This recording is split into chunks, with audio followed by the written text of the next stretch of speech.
Catching. It's all anyone wants to talk about on Twitter. It's coming up in mentions. It's coming up in tweets. It's coming up in the rare rumor that pops up with the Cleveland Guardians. It's time to address those rumors, to circle back around and discuss more catchers, because catchers make the Cleveland Guardians rumor mill go round on today's Locked On Guardians. You are Locked On Guardians, your daily podcast on the Cleveland Guardians, part of the Locked On Podcast Network, your team every day.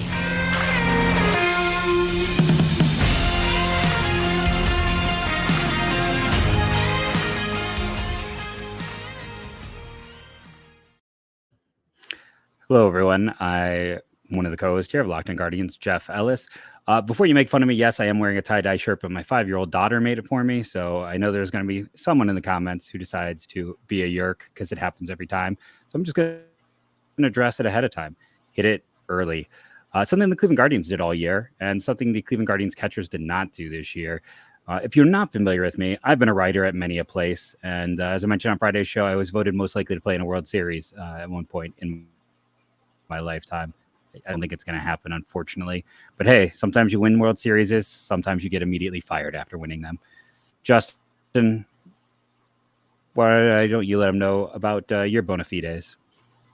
Well, I have never been voted to do anything in my life. No one's ever cast a vote for me in any sort of way, I don't think.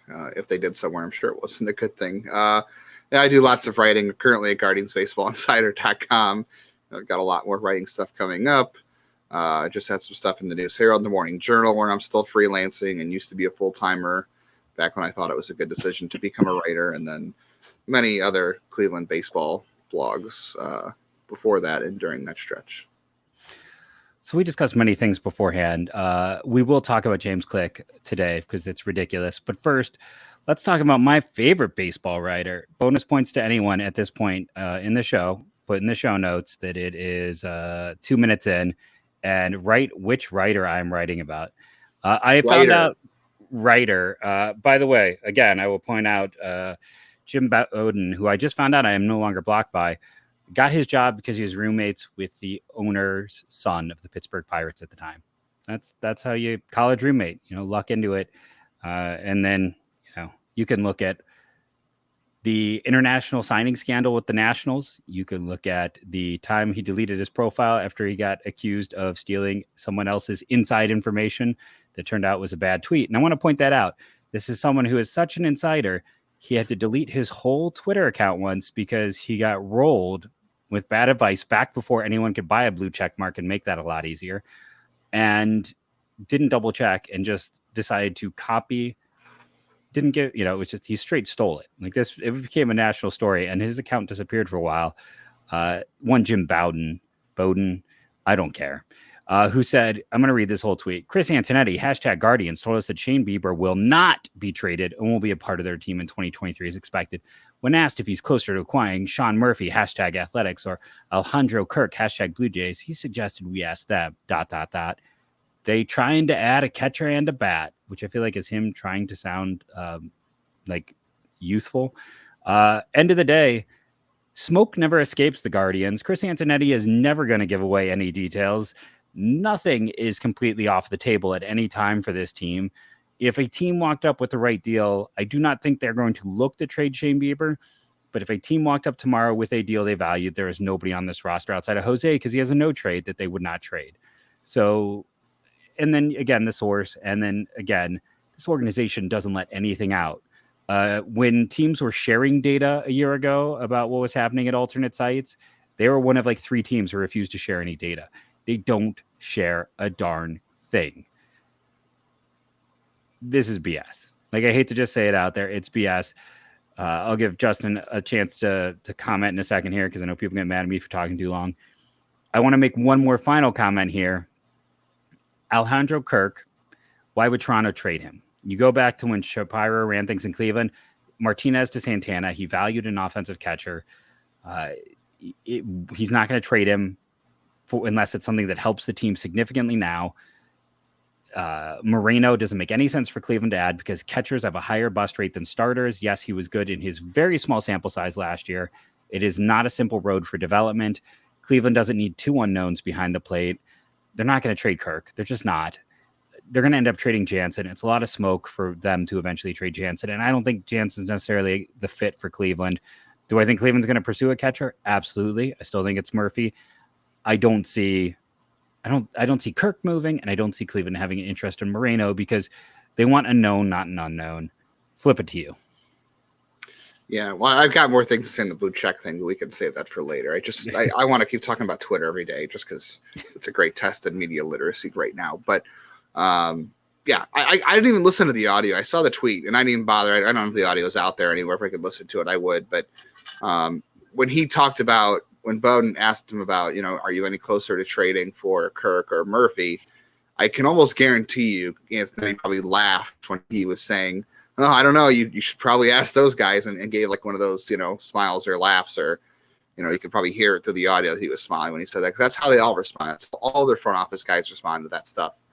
And we've told you time and time again, and other podcasts have told you time and time again, you cannot read tea leaves of interviews with the front office, especially the front office, especially in the off season. You just, there's no cup. There's nothing. There's no Hogwarts teacher that exists that's going to be able to teach you to read that stuff. You can, I think during the season you could kind of like break down what they're saying and try to make sense of it. But that's when stuff's going on. Like there's players playing and there's players moving. Right now it's a dead period and nothing's happening. First of all, none of this is happening before Tuesday. Let's be honest here. None of this. The only thing that's going to be happening in the next 48 hours is going to be who they decide to put on the 40-man roster and who they decide to take off of it, and if they trade anybody. That's all that's going to be happening. And those trades are not going to involve Sean Murphy or Alejandro Kirk or Danny Jansen or anybody. It's not going to involve anybody that big. Second of all, okay, I will say this. Last year there was some smoke not coming from Cleveland that they were at least interested in Alejandro Kirk. It was coming from another source. So, like I said, we always say this: when there's a rumor coming out, it always stands to benefit somebody, right? It always stands to. I mean, Bowden is the one asking Chris Antonetti this question. So Chris Antonetti is not starting a rumor on an interview with Jim Bowden. He's not starting an interview or starting a rumor with an interview with I don't know who is the best. I don't know, Jeff Passan. If he's doing an interview with Jeff Passan, he's not starting a rumor with Jeff Passan. Okay. It's not, none of this stuff is leading to anything. Jim Bowden, I'll give Jim Bowden credit for this. He asked a very good question. I don't know how he framed the question, but instead of saying, "Hey, are you guys any closer to acquiring a catcher?" he said, "Are you closer to acquiring Murphy or Kirk?" Like he gave him, an option to say one of the two versus, a yes or no question, right? So I'll give him credit for that because I'm sure that's a better way to frame the question. And sometimes I get mad about how media people phrase a question to get a bad answer out of it. But yeah, he's not starting that rumor. I know there was some smoke last year about them being interested in Kirk. I think there is belief they're interested in Kirk. Whether it's now or whether it was back then, I don't know. So I will say I kind of believe that aspect of it. At least they're interested. But the Cleveland-Toronto fit is really weird. Toronto's in a weird spot. They don't need prospects. Cleveland probably wants to trade prospects. I know someone's going to say, "Well, give him Plesac or give him Savali." That's not going to get it done. Not for Alejandro Kirk, not for Danny Jansen, not for Gabriel Moreno. It makes no sense for Cleveland to trade for Gabriel Moreno because he is an unknown right now at the big league level. You're not going to pair an unknown prospect with Bo Naylor. You're either getting a backup and letting him take the reins, or you're getting a Sean Murphy where he can show him the reins and they can play in a tandem together. And I guess Alejandro Kirk would work in that respect, but the only way I can see them being interested in Kirk is if they feel like Sandy Alomar could work with him because his pop time was horrible last year. And I know we keep harping on it. But pop time is going to matter next year. With this new pickoff rule, you need a catcher who can help you control the run game. Cleveland had a lot of pitchers last year who had a hard time, helping out Austin Hedges control the run game, and that includes the bullpen. So Toronto, for any of these catchers, Toronto's going to want a big league return. They're going to want a starting pitcher, a relief arm. You could say 99 maybe in one of those trades, but it's going to have to be part of a bigger deal. But Toronto doesn't need prospects. They don't want prospects. Cleveland, only guys Cleveland wants to trade are like Savali or Plesac or maybe 99, maybe an Owen Miller. But those are end of the bench guys. Those are end of the rotation guys. They're not, I mean, you could even say there's going to be a premium on pitching through trades this year because there will be, and that might inflate Plesac's value a little bit, but not to the point where you're going to get Kirk or Moreno or Jansen, not one for one. Again, I'm with you. I think Jansen makes sense for Cleveland in a vacuum. I think the problem is because of the market, his value is going to be so high in a trade that it's not going to be worth what you trade for him to be a backup to Bo Naylor.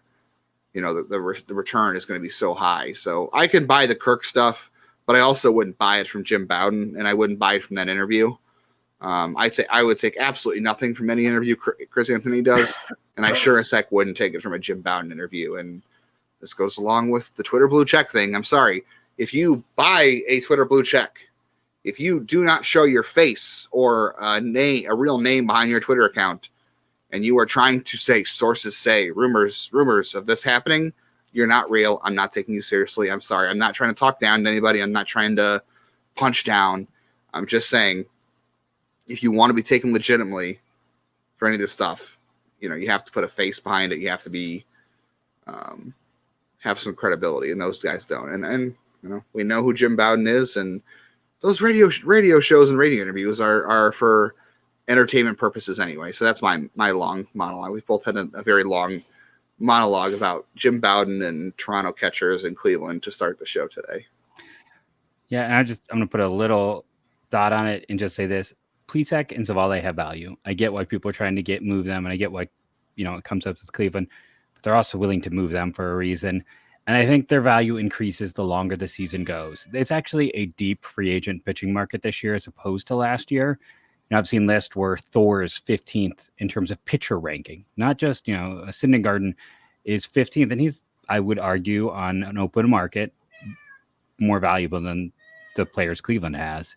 So, Cleveland is probably better off, and it's not what fans want to hear, waiting, right? You need supply and demand. Right now, there is a lot of supply, and there's a lot of demand. And yes, what will happen is some of the supply will go away.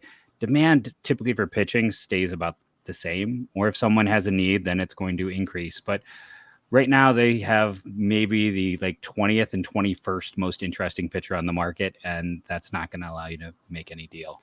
So I just want to kind of put that in as we talk about this idea. And what does Cleveland do whenever Cleveland does make a move, Jeff? What do? They wait. They wait back, and they wait for the market to come to them. They set their value on players. And if they don't get it, they don't make the move. They don't make the signing. They're crocodiles. For better or for worse. Yeah, for better or for worse, they wait the market out. Yeah. And if the market comes to them, they jump. And if the market doesn't come to them, they sit in the water and they try again later. Yeah. For better or for worse, that's what it is. Yeah, isn't that like a crocodile will just kind of sit there, wait all day slowly, and then pounce when something gets close? That's what they're doing. That's exactly what they're doing. Speaking of pouncing, I'm going to pounce on this opportunity to take our first ad break, talk about one of the fantastic sponsors that keeps this show going, and that is one of our Rushmore sponsors, is our good friends over at BetOnline. If you could place betting odds on when Cleveland would make their first move, I would tell you right now, wait for the one that says December. Cleveland doesn't do anything before December. And I tell you, BetOnline would know that because they are your number one source for sports betting info, stats, news, and analysis. Get the latest odds and trends for every professional and amateur league out there, from football to basketball to soccer to esports. We got it all at betonline.net. And if you love sports podcasts, which apparently you do if you're listening to this, you'll find those on BetOnline as well. We're always the fastest and easiest way to get your betting fix. Head to the website today or use your mobile device to learn more. BetOnline, where the game starts. And again, I want to say that it is always fun to go there and look at the odds, the chances, how we think things are going to line up for next year. I recommend it, as I am not someone who gambles. I'll be very honest about that, but I still use it as an informational site. And I think, it's an evergreen site for a lot of uses that way. So go check out our friends at BetOnline. Jeff, what do you think the odds were on a World Series winning team firing their GM or letting their GM go? What do you think the odds would have been for that? Zero, because from what I understood, the only time that has ever happened was it maybe a Yankees GM? I'm blanking, but he quit. Like there was a GM who won, and then either his contract was up and he left, or essentially quit. And I mean, I know one he quit, he left. It was a decision to leave. This was not Click's decision to leave. He was basically told, hey, you can come back on another 1-year deal, and he told him to shove it. And I think he earned the right to say shove it. And if I was a team right now, like if you're the Tigers, no offense to everyone that bought it. Like, okay, honestly, no, ignore that. If I'm Sherman with Kansas City, I'm like, forget the in-house guy that I kept from a team that has failed to draft, develop, internationally scout and develop. I don't want my in-house guy when they have had high draft picks since the World Series and failed to do anything in multiple high picks because of players lost to free agency. Let's go get James Click. Like I would be, if I'm Sherman, I'm making that phone call now. Yeah. That guy, any team that doesn't have an established GM that's not on the hot seat or that hasn't made the playoffs, that needs to make the playoffs, that needs to get a win. James Click did not build the team in Houston. Let's be honest about that. It's not like he was part of the international signing, development, and trade, some trades, yes, but he steered a ship through a scandal. I mean, give him credit for that, right? He got in there and kind of kept things afloat, going right, and got him back, and they won this year. And I don't think you can say that this one's I don't know. I guess we had that whole argument a couple weeks ago. I don't know if it's tainted, but it's definitely not the same as ever will be. But I mean, give the guy credit. He steered them through a storm. There should be no reason, unless there's like something going on behind the scenes, which doesn't sound like it. There'd be reporting coming out that Click did something, that he got a 1-year deal, and that tells me they're interested in somebody else. I'm thinking it's David Stearns. That's why people think it's David Stearns. Yeah. But also, can we stop bootlicking owners, please? It's so gross. I'm sorry. For as good of owners as I think the Dolans are good owners, maybe outside of everything money related, and we can argue about. Well, I really don't want to get into payroll because I'm sure nobody. You just killed our mentions. You just killed the comments. All right, money aside, from a stability standpoint, and it seems like there's a good culture in Cleveland from what we can see from the outside. I mean, there's always things you don't know. There's things that have happened that we didn't know about. But I will say, I'll give the Dolans credit for that. But I'm not going to be, kissing anybody's ring over anything. Like, I'm sorry, that's just bad practice. It makes you look uncredible and like a shill. And we need to stop doing this. And I hate the World Series. I hate sports championship celebrations where they start with the owner instead of like the players or the manager or the GM. Like, congratulations on your money. I don't know. But congratulations to being born wealthy more often than not, too. Yeah. Not even like congratulations on what you've done. It's congratulations, you were born into a family that's had money for generations, or congratulations, you were handed this team that your father bought. Like it's never. Yeah. Well, I guess that goes for the Dolans too. I guess, but that's not really what my point was for them. But just a slap in the face to offer the guy. I understand you may be interested in David Stearns, but that's brutal business. And if I'm David Stearns, I don't know if I want to work for Jim Crane, right? Because that's pretty shady. That's pretty underhanded to do that. And, he kind of went out of his way to throw the last GM under the bus and kind of try to make it, even though it seemed pretty apparent that Crane kind of knew what was going on with the cheating, like that it was, but he very much used Lunlow as a scapegoat. And, I think the other thing too is just to point out, a year ago, Houston barely made the playoffs. Like they just limped in, and some savvy moves were made to get that team to have a little more depth and to have some pieces. And Click was a short-term guy, but he also comes from a solid background. And I think he'd be a good candidate. But I don't know. Crane just looks like a. I'll be nice. He does not look. I mean, like I said, everything came out before. He just does not seem like a stand-up individual. Yeah, that's as good as you can put it. I don't think we need to put more words into that whole thing. I can't imagine working for someone like that. I know there's only 30 GM jobs in baseball. everybody wants to work in sports. Everybody wants to work as a GM, but in the contract, I don't know what GMs make. I know the contract was like $1 million. Maybe that's good for a GM. I don't actually know. I don't think it is. It's not? Okay. I nobody ever discloses those things, so that that can't be right. So the 5 highest GMs according to this: Brian Cashman at $3 million, Mike Rizzo at $2.5 million, Dan Duquette at $2 million. This is outdated. John Mulzac was about $2 million. This is from 2016.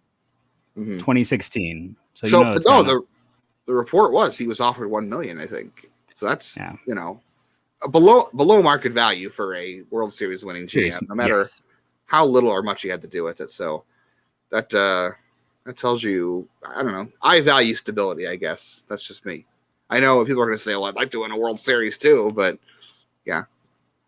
Click also did, like we said, on the other side of things, Click also didn't build 90% of that team. He was, brought in some players, but the core of that team was already assembled when he got there. His job was to just steer the ship and get back on the good path and stay out of the bad PR area, and he did that. But yeah, still, what a slap in the face. I went on Twitter and I was like, there's got to be like a very, very low number, and I think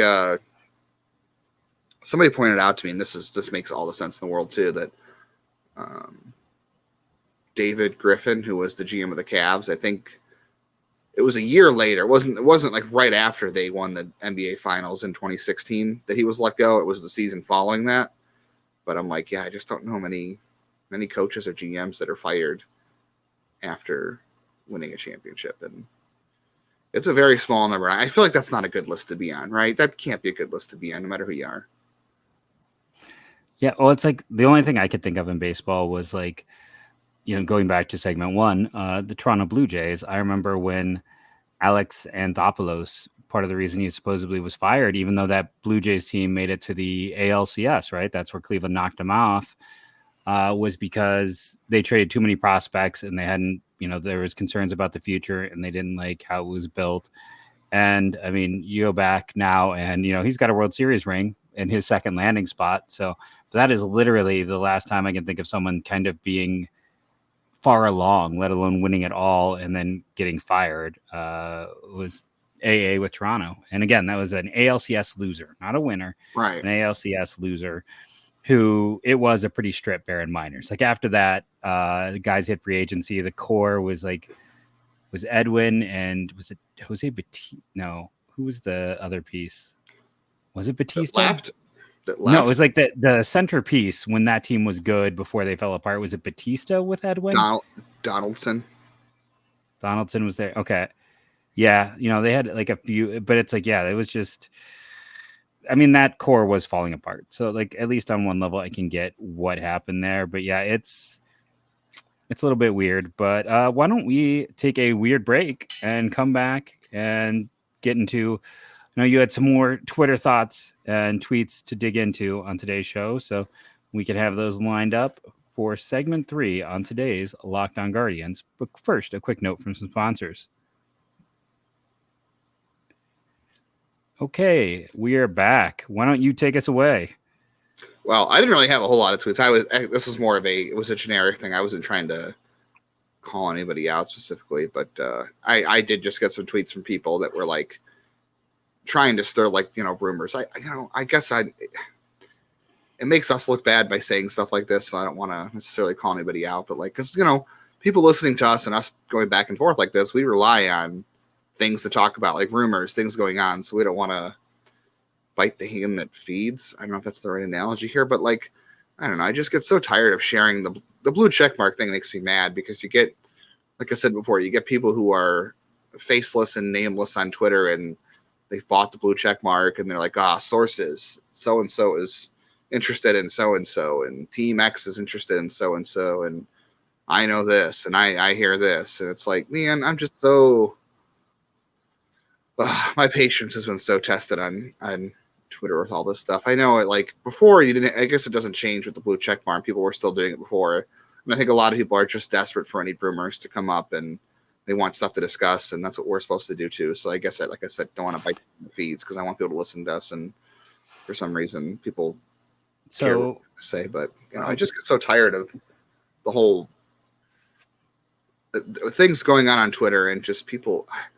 I just wish we would preach more media literacy and stop trying to stretch things and stop trying to make up things and make up weird rumors and just being so desperate to latch on to things. I get they want the team to make moves, you want to be excited, and that's all fair and good. I mean, I think we all do because we want more stuff to talk about. That's legitimate, right? But we've just got to take a deep breath. Maybe I need to take a deep breath. Maybe this is holding too much of my brain right now. I need to let it go. My stepdad is like obsessed with the guy next door who won't rake his leaves, and it's just he won't let it go, and I won't let this go. So I just need to step back and breathe. But it really has been annoying the crap out of me the last couple days. No, that's all very fair. It is the unfortunate truth that as much as we love Twitter was made to be the who was there first, and it leads a lot of people spreading a lot of seeds, hoping that some will take root. I did want to kind of go back to segment 1 and just point out. So if you wanted the exact quotes, I know you talked about you didn't have them pulled up. So I'm going to loop us back around just quickly and point out I did want to mention that the Mets picked up Carlos Carrasco's option just since that was one of Cleveland's worries that they would have to have that option, that he was good enough at the end of the day.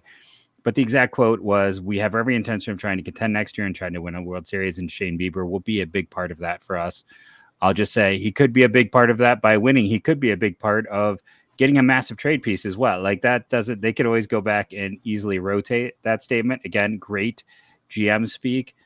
And then catching in his area where we'll continue to explore options. If we can find a way to add some offense and add a bat somewhere through the lineup, that's something we'll pursue as well. So that could mean, excuse me, getting a catcher and adding another bat. It could mean the catcher and the bat are one. It could mean any number of things. And then his quote on Bo Naylor: "We think he's got a chance to be a really good catcher on all sides of the game. Not only really talented offensively, he does an extraordinary job of leading the pitching staff. He's motivated to make an impact with pitchers. That he's taken upon himself to learn Spanish, and not just the pitches, but actually learn the language that can build rapport and relationships with our Spanish-speaking pitchers," which is, I know, internally a huge deal. This is definitely an organization that pushes multilinguality. So I think that did, earn him a lot of internal praise. I think the long and short of it is Antonetti is cagey. He's smart, and, we'll see what they do. I know everyone wants something to happen, but just at the trade deadline, I thought something could happen. Nothing's happening. The biggest trade this week is going to be something like, maybe it's one of the relievers. If someone really likes one of the relievers and Cleveland's like, hey, better we trade them. But at the same time, I could also see them wanting to hold on to that stable of relievers, just being like, well, maybe they'll pass through.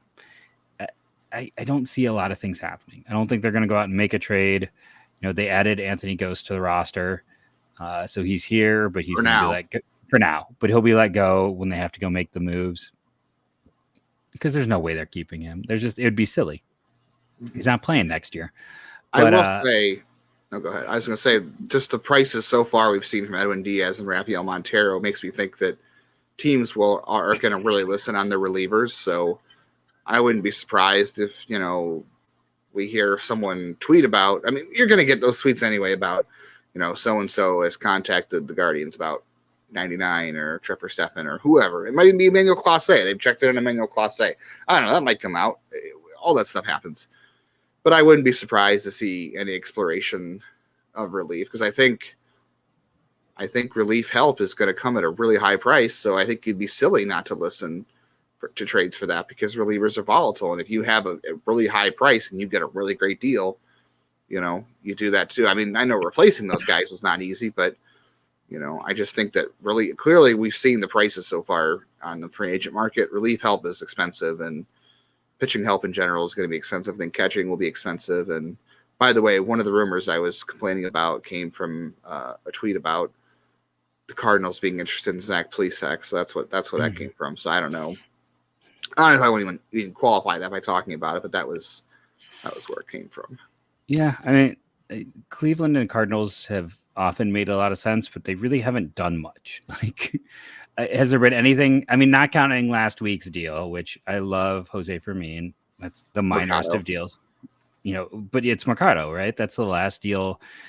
Whereas literally every single, when Clevenger was up, Lucas, now JD is at Locked On Cardinals and Network, both great dudes. And it's like, hey, what do you think about this? Or with Lindor, hey, what would a trade like? Every single trade, the Cardinals guy reaches out to me to talk about. But for whatever reason, it seems like I think St. Louis is very reticent to move pieces. Now it is interesting. I talked about with somebody that MLB trade piece that again, a greatly written, very well written, but it's essentially MLB.com doing clickbait, but well written clickbait. But according to, I think it was Quincy who pointed out to me, Jeff Passan had said that the Cardinals are willing to trade Ty O'Neill because of all the depth they have. So I will just go back and say that would be an interesting deal from my perspective. If you want a guy out there who is an interesting risk, interesting gamble, that's someone that if that's true, maybe obviously Zach Plesac doesn't net you Ty O'Neill, but I also think it gets you closer than one expects because Ty O'Neill's essentially been healthy for 1 year and had one good year and only has 2 years left, whereas Plesac, I believe, has 3, maybe 4. So that might be the situation where if a trade of any sort could make sense, that could be because it's the buy low. That's the other thing I'll say. Cleveland, man, Antonetti is a Black Friday shopper. He loves deals. He loves to buy him cheap. He loves to buy him on the low. He loves to buy him discounted. He looks at that. Hey, this has got a bent corner. Can I get 50% off? Like, he is that shopper. Yeah, you're absolutely right. He is the guy who's just waiting for the store to open after it's been picked through on when things have been picked through on Black Friday. Yeah, he's ready to go there and pick off the last one for sure. He waits to see the undervalue. Yeah, so I'm just saying right now, we know they value defense. We know they would like to add power, and just, again, this is not something we talked about before the show, so I'm being a real jerk to my co-host right now, throwing him at this. But it's like Lars Nootbaar is an interesting outfielder for him. They have Nolan Gorman, who might have to move to the outfield. Jordan Walker might have to move to the outfield as well because Arenado is staying and holding third base. And Alec Burleson just had one of the great years of any outfielder prospect. I'm blanking. Tommy Edman has spent significant time in that outfield at points for them. There is a logic to this. So now that you brought up the Cardinals, I'm just going to say it's not crazy. And again, the whole Ty O'Neill of it all, buying cheap, potentially adding power. If it goes sideways, it's not going to cost you a ton in terms of assets or in terms of overall salary. I don't see it would take a lot. I don't even think they would trade Jordan Walker for Shane Bieber. I don't think the Cardinals need to do that, truthfully. No, well, I'm not saying Jordan Walker. I'm just saying like Ty O'Neill. I'm saying that this is distressed asset. Just him alone. I Jordan Walker. I'm not.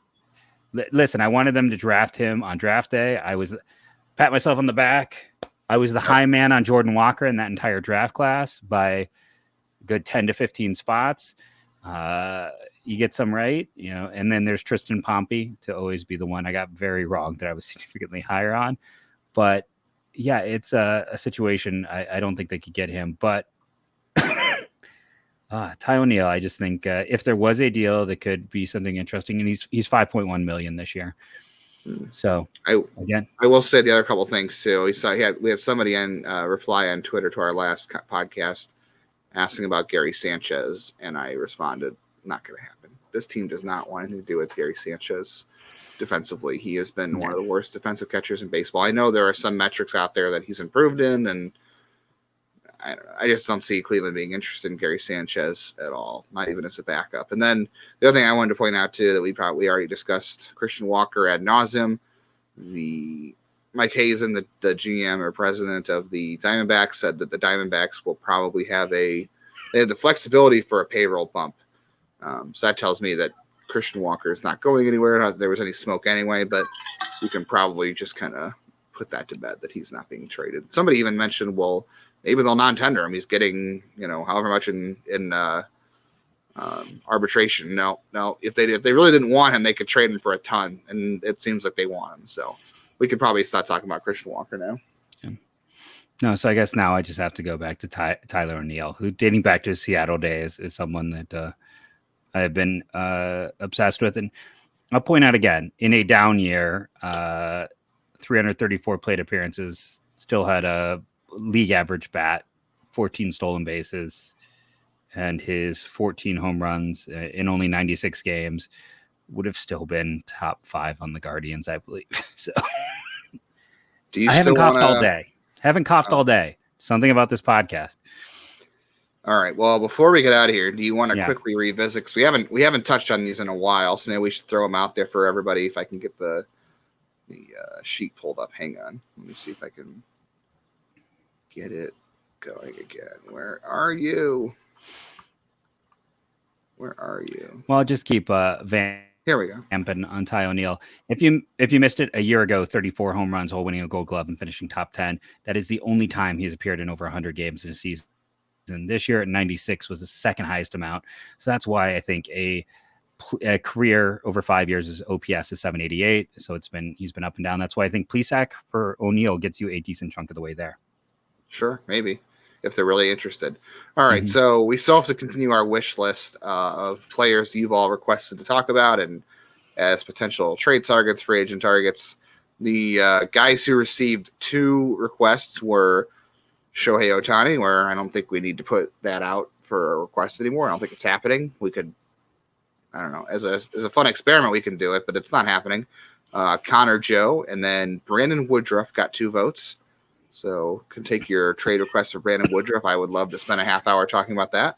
Why don't we just do a Brewers show? So can I make a statement? I think we've had enough requests about Renfroe, about Burns, about people even ask me, I don't think they're trading their prospects. We could even discuss what it would look like if they were going to consider trading someone like a Weimer to help now. I don't think it's going to happen, but why don't we just I know Justin wants to do a Brewers show anyway, so why don't we just bite the bullet and do a whole Brewers related trade show? So send us offers for anyone on the Brewers.